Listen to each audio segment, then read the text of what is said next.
Wonderful, wonderful. Okay, so good afternoon, everybody. Thank you for joining us as again a very impressive turnout. Many of you do know me already. My name is Lauren Nieves. I'm the Director of Investor Relations here at Astor Realty Capital. It's a pleasure to welcome you to this month's edition of Astor's GlassDoor Portfolio Review. We're especially proud to host this series each month because at Astor, we believe that transparency is not optional, it's essential. The GlassDoor series is our commitment to keeping our investors and potential investors fully informed, offering a clear and honest view into how we manage capital, evaluate opportunities, deliver performance, and also share our wealth of knowledge in this industry with you investors. So for those who are joining us for the first time, let me share a little bit with you about who Astor is. Astor is an institutionally backed private equity real estate firm with offices in Manhattan and Miami. We specialize in value add and ground up development across major US markets. Today, we manage a portfolio valued at over $3.3 billion, and we represent more than 4.7 million square feet of commercial and multifamily real estate. We're proud to say here at Astor that we consistently deliver returns that surpass industry averages. This is just one of many results of our disciplined underwriting, experienced leadership, and hands-on portfolio management. But beyond the numbers, it is our mission that guides us. At Astor, we believe in breaking traditional boundaries by leveraging our collective bargaining power. We're dedicated to leading our community of investors towards financial security and growth with integrity, authenticity, and transparency. For us, it's not just business, it's personal. And tonight, I'm honored to be joined by our CEO and the driving force behind Astor's continued growth, Joe Berko. Joe is a highly respected entrepreneur with over 25 years of experience in commercial real estate. He founded Astor with a clear purpose: to build a platform that puts investors first, combining a thorough deal structure with market-leading returns. Under Joe's leadership, we've participated in more than 26 ventures in 12 major US markets. His insights and creativity in deal making have earned him many national recognition and awards, including Power Broker by CoStar and New York Signature Broker by Clode Street. So before I hand it over to Joe, as always, we encourage a collaborative session. Please use the chat option below to drop any questions. We'll also have the Q&A we'll be answering throughout the session. And if anything doesn't get answered, we'll be, of course, reaching out to you after to address those questions. So Joe, on that note, I will hand it over to you. Wonderful. Thank you, Laura. Thank you very much. Great to see everyone here. Thank you for joining GlassDoor. We try to do it once a month and a half. Whenever we have something interesting, we reach out to you. But on a consistent basis, like Laura said, it's important to us to be in touch, to share with you not just about your deals, not just your investments, but also what's going on with the company. How do we see the market? What do we look to watch out for, and all the good stuff that helps us reach our decision making as to where to place capital next. Also with us is Andrew Milbank, the CIO, Chief Investment Officer of the company. We also have Sebastian Lacayo, who's in the analysis side, and Alex Mockery, who's on the analysis side. So let's just dive right in. If we can put on the presentation, Laura, that'll be great.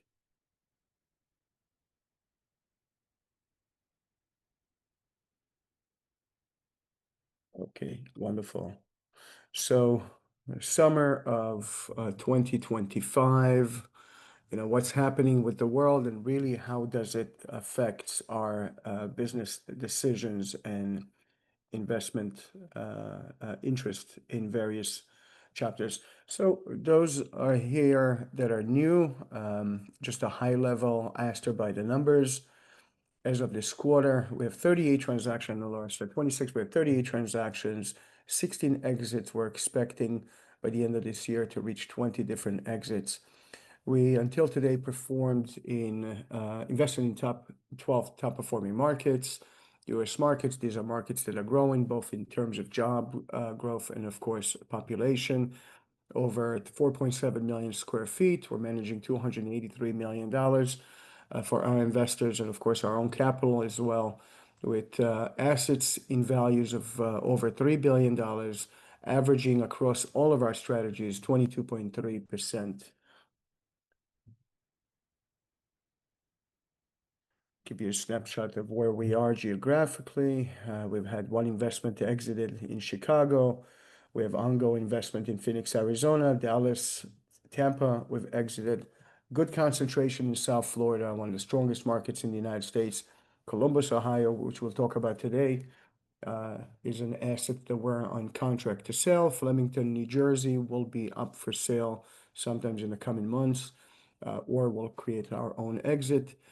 We have several left units in Manhattan on one project, exited from Queens, ongoing projects in Brooklyn, New York, and soon to exit from our Westchester, New York transaction. So while we're looking into microeconomics of various markets, we cannot overlook the macro effects that are happening in the world. I'd like to ask Alex to join me for a couple of minutes and talk a little bit about what's happening in the Middle East and how do we see or how do we think things may or have affected our markets here in the States. Thank you, Joe. Yeah, I wanted to take a few minutes here to talk about what's been happening in the Middle East. Obviously, the last 3 weeks have been dominated again. The news and the basically this could have major implications on any type of industry. So I just wanted to take a step back and discuss really what has happened or how did we even get to what's happened before. Just a slide back again. Sorry. Obviously, this war now has expanded. It started October 7, 2 years ago, where Iranian proxies had attacked Israel. And fast forward a year and a half, Israel has started a preemptive strike against Iran. Mainly its key infrastructure facilities, the nuclear facilities, and senior leaders. Just about a week to 10 days later, the US actually engaged as well and launched a surprise attack on those, I guess, what they called like indefensible or indestructible nuclear facilities that the Iranians have, because there was, intelligence that their uranium has enriched to levels where it was just weeks or months until they had the capacity to build nuclear weapons. Shortly after that, obviously, Iran has responded by firing missiles on US bases in the Middle East, but there was no response. The Iranian missiles were communicated ahead of time with the US and Bahrain, and there was a ceasefire agreement very shortly after, which was violated. But basically, long story short, Trump called it a 12-day war. So why am I recapping all of this? Now we can switch to the next slide. Basically, all of this could have had the potential for some major implications. Iran controls the Strait of Hormuz, or they have at least the capacity to control it. The Strait of Hormuz is important because about 20% of global trade, oil trade, goes through that strait. The majority of that oil goes to Asia, and about 27% of that oil that goes through there goes to China. Europe and North America only buy a fraction of the oil from there. But what happens if Iran actually blocks that Strait of Hormuz? It forces those Asian countries to get their 20% of global supply from somewhere else. So then HSBC, Goldman Sachs, and JP Morgan had estimated that the prices could rise up to $130 per barrel within an extremely short period of time. So just as a reference, right before the war broke out, or at least expanded, the price per barrel was about $73. So that's about an 80% increase of what could happen to oil prices if they had actually closed that strait. The second strait I want to talk to is the Bab el-Mandeb Strait, which could be controlled by the Houthis in Yemen, which are allies by the Iranians. and that would have also, temporary inflation pressure for the European markets and therefore also the American markets for everyday goods. Um, Basically, what ended up happening though is that none of that happened. The attack from, or the, I guess, counterattack from Iran was seen as rather face-saving and not escalatory, because none of the oil enrichment facilities were targeted. And the US actually also didn't respond to this. But if all of this had happened and the oil prices would have increased, what would this have meant for the US? Well, likely, you know, rising oil prices would have increased the pressure on inflation. If inflation is high, the Fed would have kept interest rates elevated or maybe even increased the interest rates, which would cause a slowdown of demand. And what that means for real estate, if the interest rates are still high, then obviously we're stuck in that current position that we're currently in, whereas we all want lower interest rates. So thankfully that didn't happen. So what actually did happen was that the oil prices decreased to $65 because of the reasons I just mentioned. It was rather seen as face saving rather than escalatory. Mhm. Thank you, Alex. I appreciate this. Um, interesting summary, and really what else we're watching. So we're watching obviously the war in the Middle East, with the eye, of course, on um, you know, is there going to be global escalation? Doesn't seem to be the case. We don't have any major forces coming in, and it looks like things are somewhat better than expected. And the flow of energy has not been affected. On the contrary, probably we're seeing the decrease because there was uh, some concerns that have caused prices to increase, which never materialized. So good for that situation. The other area that we're watching very closely is the mayoral race that's happening right now in New York. And we're already taking the stand that the mayor race is going to be given to the Democrat candidate. Um, there's some concern about that, more than just concern for the real estate market. There's concern for New Yorkers themselves. It's a very extreme view with the current mayor and what he's running. Um, Ultimately, what could be the impact on property levels in New York? What could be the impact on New Yorkers in general?